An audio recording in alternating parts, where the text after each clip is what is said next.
Finding the courage to change. Yes, but a friend of mine sometimes tells me that I have to accept life on life's terms. I don't like it when she reminds me of that.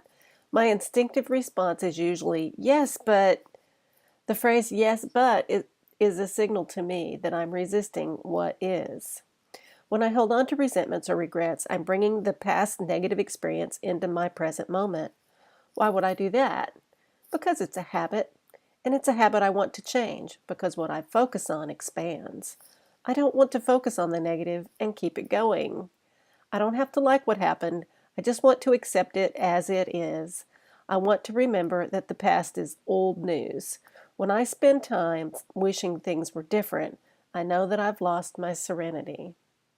A teacher recently told me, every experience brings a gift to you, and you bring a gift to it. Since all experience has value, regret means that I'm ignoring the gift that was given to me.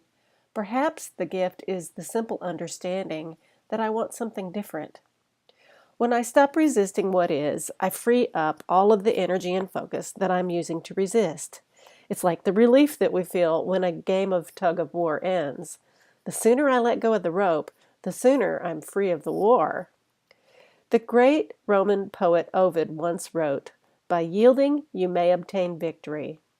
Today I will give up resistance. I will yield. I accept life on life's terms. I will shift my focus to look at today and into the life I am creating for the future.